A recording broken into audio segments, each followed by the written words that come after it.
Les anarchistes, la répression a été si dure, la police a si rudement malmené les quelques pauvres diables tombés dans ses mains, que toute une colère a monté peu à peu.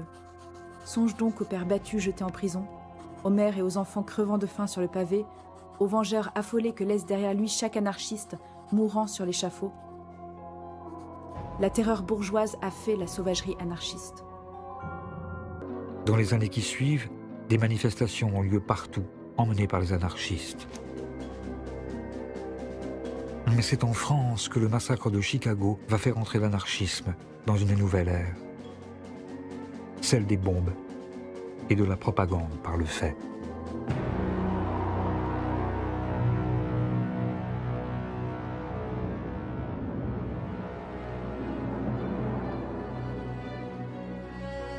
C'est la belle époque. Depuis la Commune, Paris s'est reconstruite et n'a jamais aussi bien porté son surnom de ville lumière et de cité des arrêts de l'amour.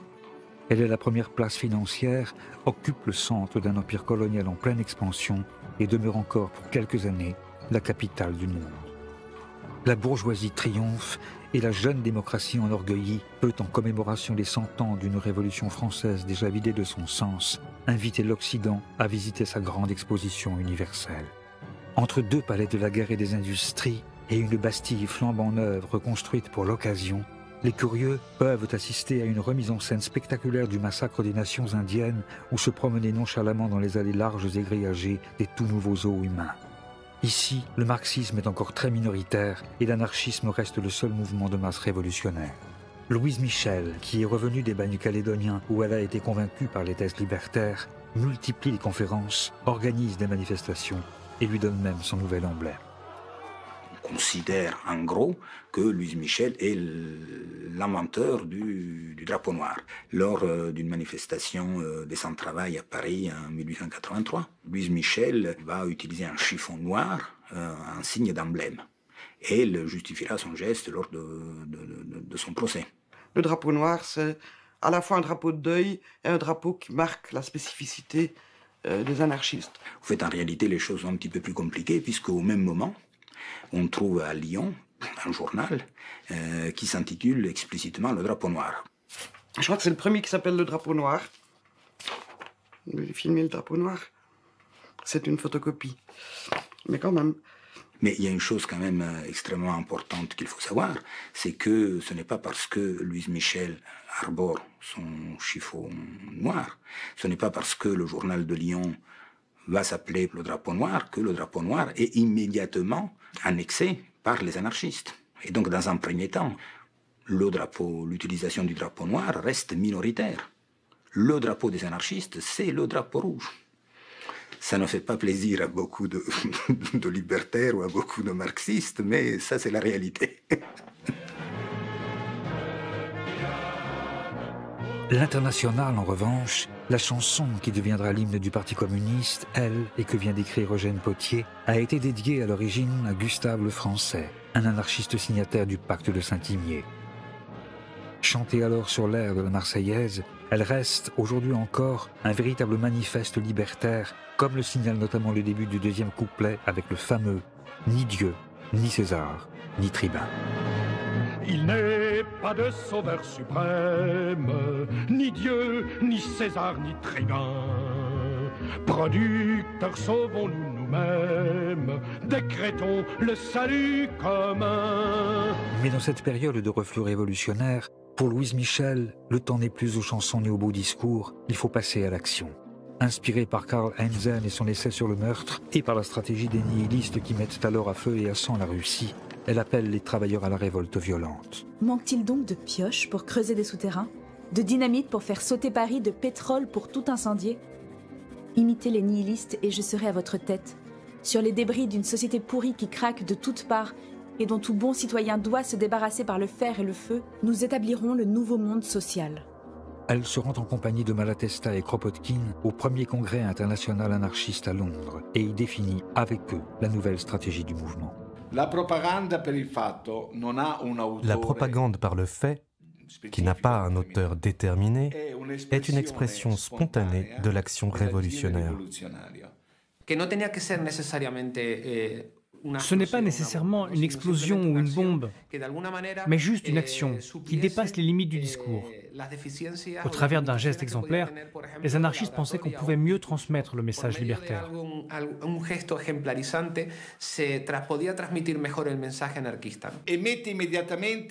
Et puis ça met le révolutionnaire au défi.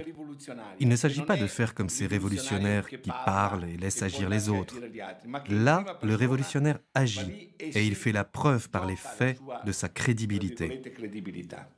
Encore une fois, cette idée que la situation objective, elle est connaissable, on peut la connaître, et si on donne les informations pertinentes aux gens qui sont concernés, ils comprendront la situation dans laquelle ils se trouvent et ils seront vraisemblablement intéressés à la transformer, cette situation-là. Donc c'est cette idée que la connaissance du monde est un préalable à la volonté de le transformer. On retrouve cette idée-là chez les anarchistes, on retrouve cette idée-là chez Pelloutier. Et c'est ainsi que partout dans ce XXe siècle naissant, on voit fleurir le même mot d'ordre, grève générale. L'idée peut paraître simpliste vue d'aujourd'hui, mais elle est en même temps révolutionnaire. Si toutes les usines s'arrêtent de travailler, comment les capitalistes pourront-ils continuer à toucher leurs capitaux, à toucher leurs dividendes, puisqu'il n'y aura plus rien? Et si tout le monde en même temps fait la grève, ça suppose pour certains l'économie de l'insurrection. La société s'écroulera d'elle-même sans qu'il soit besoin d'une violence extrême, puisque la bourgeoisie ne pourra pas faire front. Ce sera déjà la société sans État, puisque l'État n'aura plus de raison d'être. C'est pas l'idée, au fond, de tuer ou de mettre en prison les bourgeois, les capitalistes. C'est les tuer dans leur essence de capitalistes. S'il n'y a plus de capitaux produits, il n'y a plus de capitalistes. En revanche, le capitalisme, lui, tue. Comme à Courrières en 1906, où a lieu l'une des plus grandes catastrophes de l'histoire ouvrière.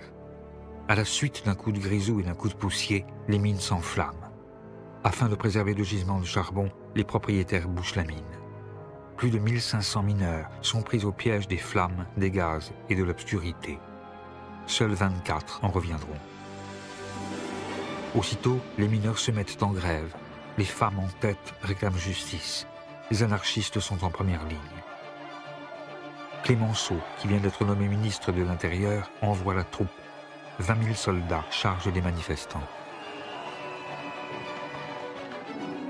En réponse, pour le 1er mai 1906, les syndicalistes libertaires de la CGT exigent la journée de 8 heures et appellent à la grève générale.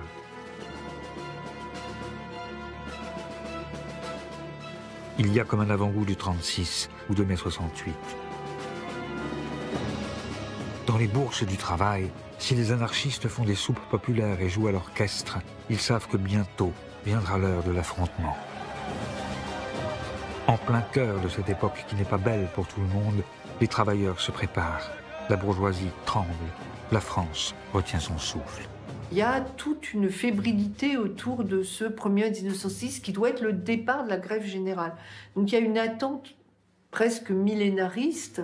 On voit des banderoles dans tant de jours nous serons libres. C'est actualisé au fur et à mesure qu'on se rapproche de la date fatidique. Et il y a une véritable panique qui saisit la bourgeoisie à l'approche de ce 1er mai 1906.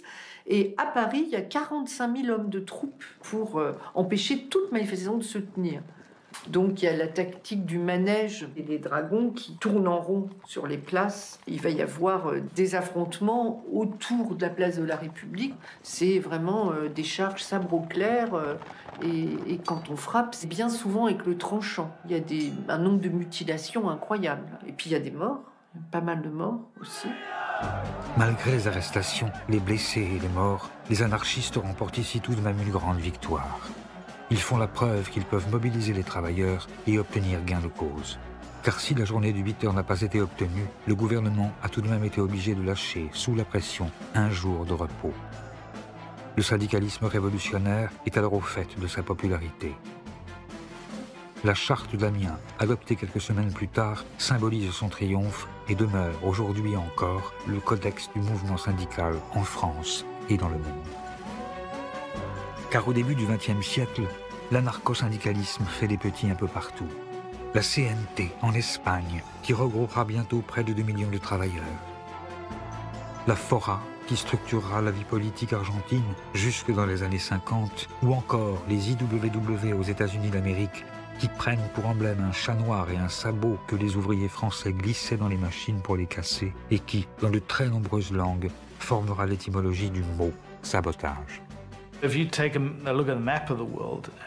Si vous prenez une carte du monde, alors vous verrez que le mouvement anarcho-syndicaliste s'est développé dans toute l'Amérique latine et dans toute l'Europe.